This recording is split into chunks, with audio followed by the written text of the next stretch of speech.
നാശത്തിൻ്റെ പാതയിൽ ചരിക്കുന്ന മനുഷ്യർക്ക് പ്രത്യാശയുടെ ദൂത പ്രദാനം ചെയ്തുകൊണ്ട് ആ പ്രത്യാശയിലേക്ക് നാം കടക്കുവാൻ ഉള്ള മാർഗം കാണിച്ചു തരുന്ന ദൈവത്തിന് സ്തോത്രം ചെയ്യാം. അത് നമുക്ക് കാണിച്ചു തരുന്ന തിരുവചനത്തിനായിട്ട് നമുക്ക് സ്തോത്രം ചെയ്യാം. നമ്മെ ജീവിപ്പിക്കുന്ന തിരുവചനം ഇന്ന് നമ്മിൽ പ്രവർത്തിച്ച് നമ്മെ പ്രത്യാശയും സന്തോഷവും ഉള്ളവരുമാക്കട്ടെ എന്ന് പ്രാർത്ഥിക്കുന്നു. തനിമയിലേക്ക് എന്ന കൂട്ടായ്മ ഏവരെയും ദൈവനാമത്തിൽ സ്വാഗതം ചെയ്യുന്നു. യെശയ്യാ പ്രവാചകൻ്റെ പുസ്തകം 57-ാം അധ്യായം 15-ാമത്തെ വാക്യം. ഉന്നതനും ഉയർന്നിരിക്കുന്നവനും ശാശ്വതവാസിയും പരിശുദ്ധൻ എന്ന നാമമുള്ളവനുമായവൻ ഇപ്രകാരം അരുളി ചെയ്യുന്നു: ഞാൻ ഉന്നതനും പരിശുദ്ധനുമായി വസിക്കുന്നു. താഴ്മയുള്ളവരുടെ മനസ്സിനും മനസ്താപമുള്ളവരുടെ ഹൃദയത്തിനും ചൈതന്യം വരുത്തുവാൻ മനസ്താപവും മനോവിനയവുമുള്ളവരോടുകൂടെയും വസിക്കുന്നു. ഉന്നതനായ ദൈവത്തിൻ്റെ, ഉയർന്നിരിക്കുന്നവനായ ദൈവത്തിൻ്റെ,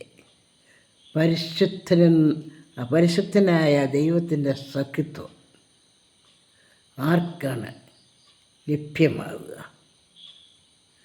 നാം ഒക്കെയും വളരെ മോശമായി ജീവിക്കുന്നവരാണെങ്കിലും ഉന്നതരായ വ്യക്തികളുടെ സഖിത്വം ആഗ്രഹിക്കുന്നത് നമുക്ക് അപ്രാപ്യമായതുകൊണ്ട് നാം ആഗ്രഹിക്കുന്നില്ല എന്നുള്ളത് മാത്രമേ ഉള്ളൂ. എന്നാൽ ഉന്നതരായ ആളുകൾ നമ്മുടെ ഇടയിലേക്ക് വരുമ്പോൾ നമ്മെ നോക്കി ഒന്ന് പുഞ്ചിരിക്കുകയും ഒന്ന് ചടങ്ങിന് വേണ്ടി ഒന്ന് ക്ഷയിക്കാണ്ട് തരികയോ വല്ലതും ചെയ്താൽ അത് വലിയ പദവിയായിട്ട് നാം കാണുകയാണ്. എന്നാൽ നമ്മുടെ ദൈവം അത്യുന്നതനാണെന്ന് തിരുവചനം സാക്ഷിക്കുന്നു. ആ ദൈവം, അത്യുന്നതനായ ദൈവം മനുഷ്യനോടുകൂടെ, പാപികളായ മനുഷ്യനോടുകൂടെ ജീവിക്കുവാൻ, വസിക്കുവാൻ ആഗ്രഹിക്കുന്നു. ആ ആഗ്രഹം സഫലീകരിക്കണമെങ്കിൽ മനുഷ്യൻ്റെ ജീവിതത്തിൽ ഒരു രൂപാന്തരം ഉണ്ടാകണം. ആ രൂപാന്തരം എന്ന് പറയുന്നത് മനുഷ്യൻ്റെ മനസ്സിനും ഹൃദയത്തിനുമുള്ള രൂപാന്തരമാണ്.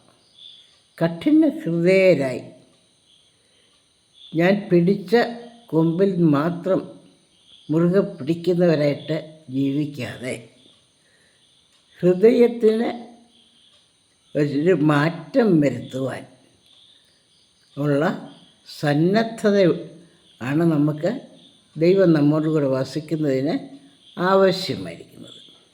കഠിന ഹൃദയം ഉള്ളതുകൊണ്ട് നമ്മുടെ ജീവിതത്തിൽ ഒന്നും നമുക്ക് നേടുവാൻ കഴിയുകയില്ല.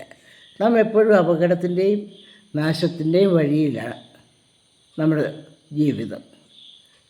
മിസ്രയീമിൽ ഫറവോൻ്റെ കീഴിൽ ദൈവജനം കഷ്ടപ്പെട്ടപ്പോൾ ദൈവം മോശയെ അങ്ങോട്ട് അയച്ചു. മോശയിൽ കൂടെ ദൈവം ഓരോരോ അത്ഭുതങ്ങൾ ചെയ്തു. മിസ്രയീമ്യ ജനത്തെ നശിപ്പിക്കുന്ന തരത്തിലുള്ള ഓരോ ഉപദ്രവങ്ങൾ അല്ലെങ്കിൽ ബാധകൾ ദൈവം അയക്കുമ്പോഴും ഫറവോൻ്റെ ഹൃദയത്തിന് മാറ്റമുണ്ടാകുന്നു. ജനങ്ങളെ വിട്ടയക്കാം എന്ന് പറയുന്നു. എന്നാൽ പെട്ടെന്ന് ഹൃദയം കഠിനപ്പെടും.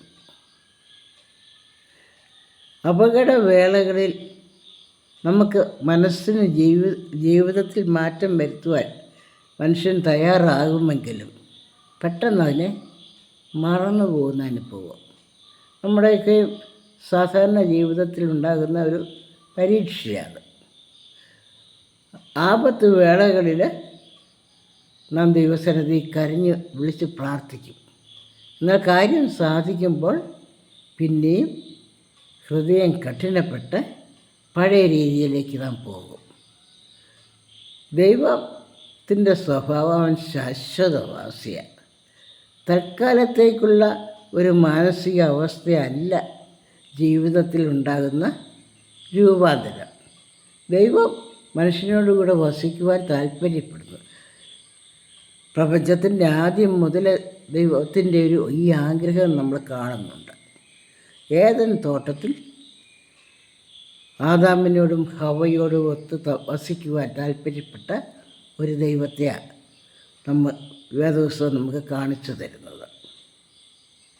എന്നാൽ ദൈവത്തോടൊത്ത് വസിക്കുവാൻ ഉള്ള യോഗ്യത നഷ്ടപ്പെട്ട ആദമും ഹവ്വയും തോട്ടത്തിൽ നിന്നും പുറത്തായി.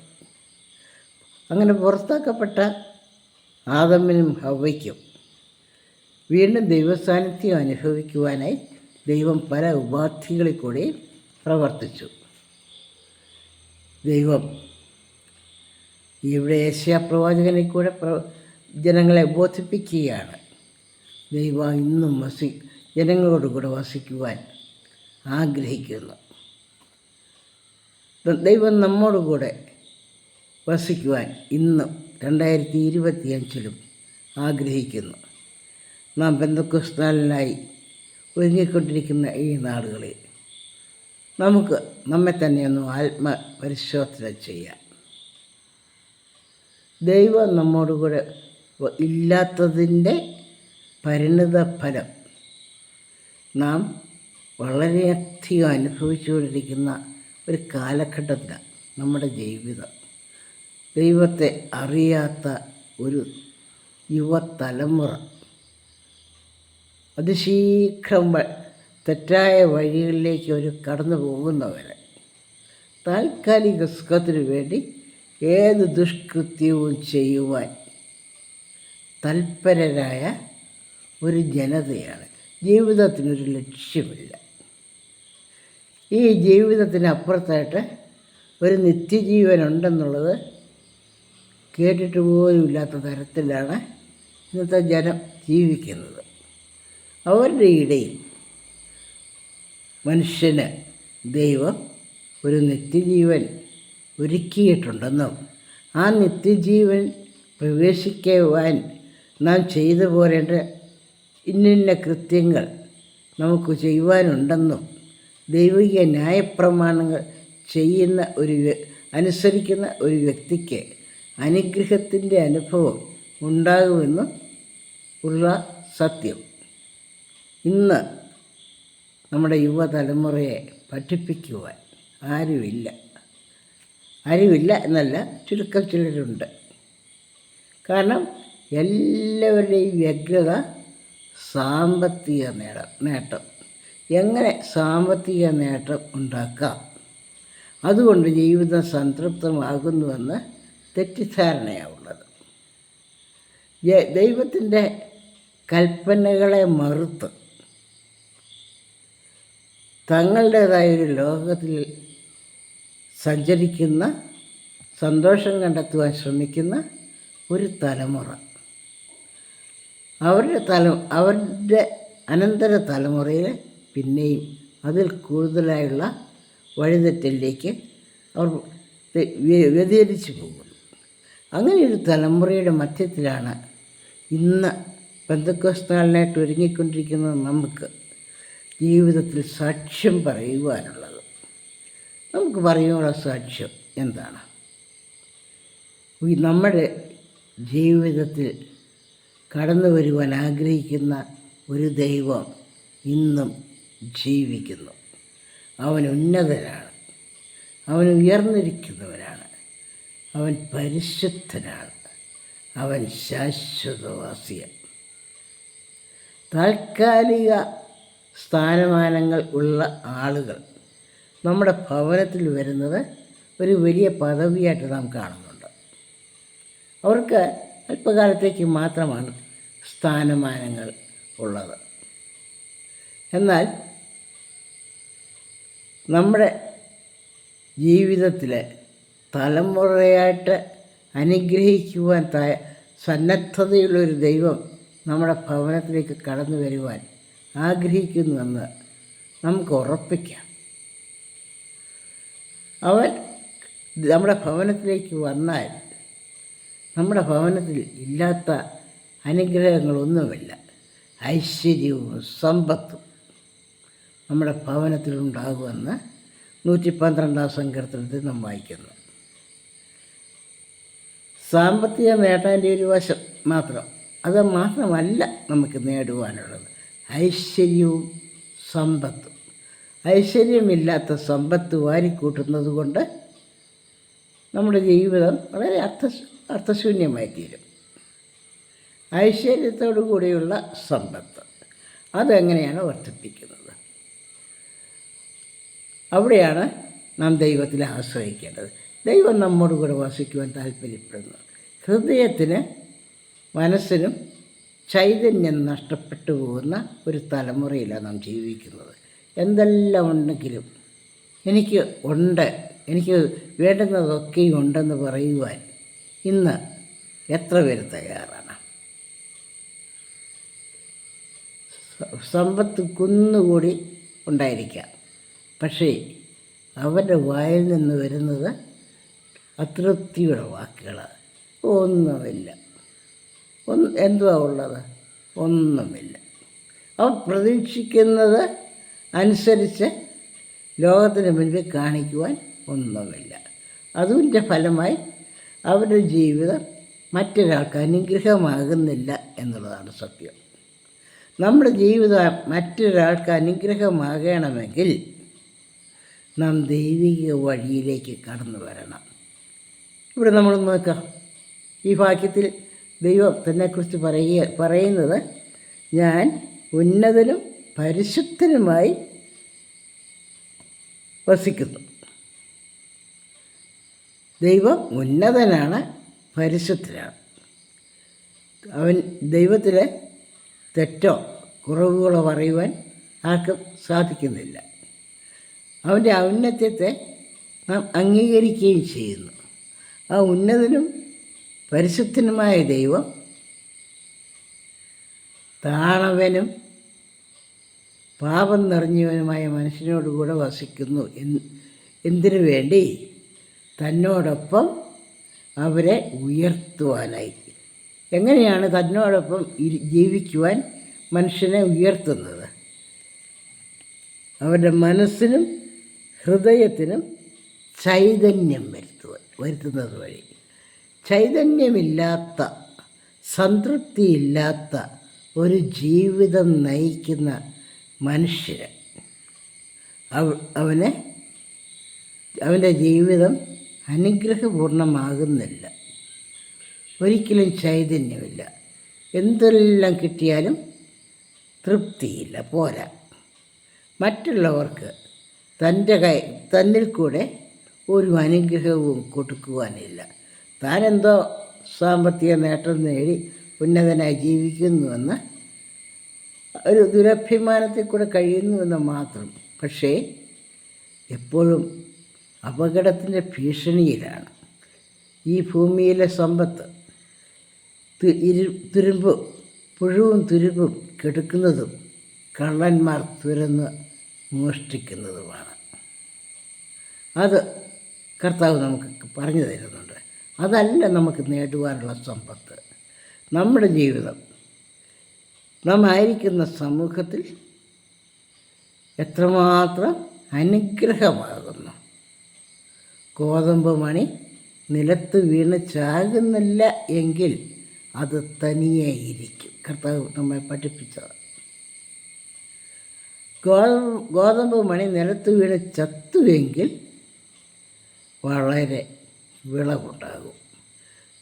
നിലത്ത് വീണ് ചാകുവാൻ രൂപവും ഭാവവും ഒക്കെയും നഷ്ടപ്പെട്ട് ഒരു പുതിയ ജീവൻ നമ്മിൽ നിന്ന് ഉടലെടുക്കുവാൻ സാധിച്ചെങ്കിൽ വളരെ വിളവുണ്ടാകും.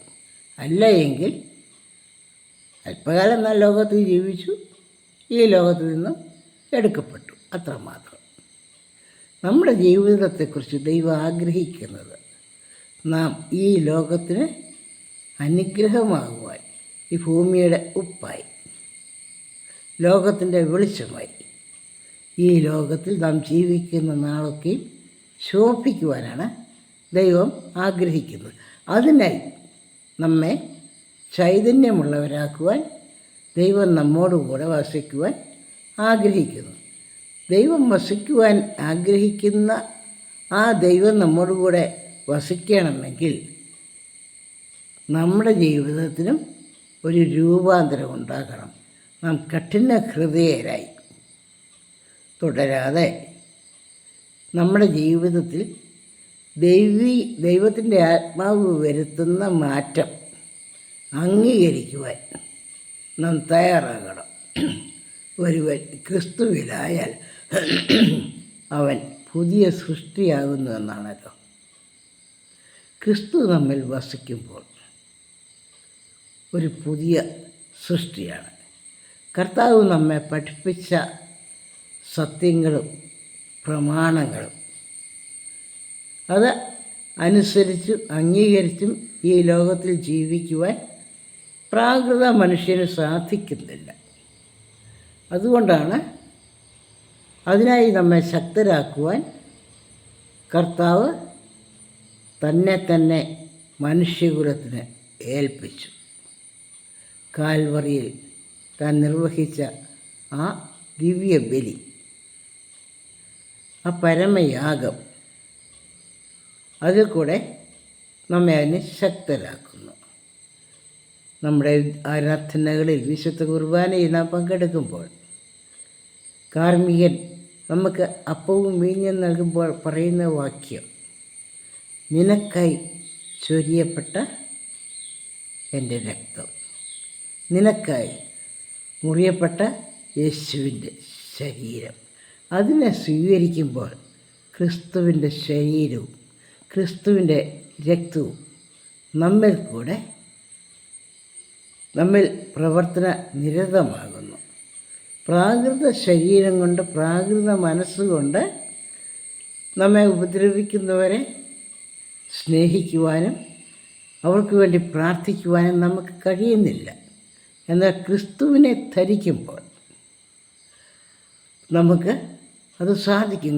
ക്രിസ്തുവിൻ്റെ പഠിപ്പിക്കലുകൾ നമ്മുടെ ജീവിതത്തിൽ പ്രാവർത്തികമാക്കുവാൻ നമുക്ക് കഴിയും. ക്രിസ്തു നമ്മോടുകൂടെ വസിക്കുമ്പോൾ അത് തന്നെയാണ് ഇവിടെ ദൈവം പറയുന്നത്. താഴ്മയുള്ളവരുടെ ഹൃദയത്തിനും താഴ്മയുള്ളവരുടെ മനസ്സിനും മനസ്താപമുള്ളവരുടെ ഹൃദയത്തിനും ചൈതന്യം വരണം. ചൈതന്യമില്ലാത്ത മനസ്സും ഹൃദയവും കൊണ്ട് ദൈവത്തെ സേവിക്കുവാൻ, സമൂഹത്തിന് മാറ്റം വരുത്തുവാൻ ആർക്കും കഴിയുകയില്ല. ആ ചൈതന്യം, ക്രിസ്തുവിൻ്റെ ചൈതന്യം തന്നെ ലോകത്തിന് നൽകുന്നതായുള്ള ആ ചൈതന്യം, നമ്മോടുകൂടെ വസിക്കുന്ന ദൈവത്തിൻ്റെ ഇഷ്ടം നിറവേറ്റപ്പെടുവാൻ നമ്മെ തന്നെ സമർപ്പിക്കുന്ന ആ ചൈതന്യം, അതിന് ദിനംതോറും മനസ്സ് പുതുക്കി രൂപാന്തരപ്പെടണം. ഈ ലോകത്തിന് അനുരൂപമായി നാം ജീവിക്കുവാൻ ശ്രമിച്ചാൽ, ഈ ലോകത്തിൻ്റേതായ മാനവും കീർത്തിയും നാം അന്വേഷിച്ചാൽ നമുക്കിത് ലഭിക്കാതെ പോകും. ഈ ലോകത്തിന് അനുരൂപപ്പെടാതെ നന്മയും പൂർണ്ണതയും പ്രസാദവുമുള്ള ദൈവഹിതം, നമ്മോടുകൂടെ വസിക്കുന്ന ദൈവത്തിൻ്റെ ഹിതം അറിയണമെങ്കിൽ മനസ്സ് പുതുക്കി രൂപാന്തരപ്പെടണം. അതാണ് നമുക്ക് ആവശ്യം. കഠിന ഹൃദയം കൊണ്ട് ദൈവത്തോടുകൂടെ വസിക്കുവാൻ നമുക്ക് സാധ്യമല്ല. റോമർ 12:1 അതാണല്ലോ നമ്മളെ ഓർപ്പിക്കുന്നത്. ഇന്നലെ പറഞ്ഞത് തന്നെ, ഇന്നലെ തീരുമാനിച്ചത് തന്നെ ഇന്നും തീരുമാനിച്ച് നടക്കുകയാണെങ്കിൽ ദൈവം നമ്മോട് കൂടെ വസിക്കുന്നില്ല. ദൈവം താഴ്മയും മനോവിനയവുമുള്ളവരോട്, താഴ്മയുള്ളവർക്ക് മാത്രമേ തന്നെ തിരുത്തുവാൻ കഴിയുകയുള്ളൂ. മനോവിനയമുള്ളവർക്ക് മാത്രമേ തൻ്റെ ജീവിതശൈലിയിൽ മാറ്റം വരുത്തുവാൻ കഴിയുള്ളൂ.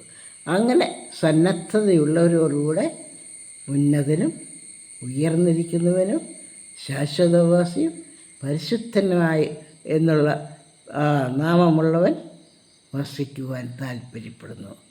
നമ്മുടെ ഭവനങ്ങൾ ഈ ദൈവത്തിനായി തുറന്നു കൊടുക്കാം. നമ്മുടെ ഹൃദയം ഈ ദൈവത്തിനായി തുറന്നു കൊടുക്കാം. ദൈവം നമ്മിൽ കൂടെ ഈ ലോകത്തിന് ഒരു അനുഗ്രഹം വരുത്തുവാൻ നമ്മെ തന്നെ സമർപ്പിക്കാം.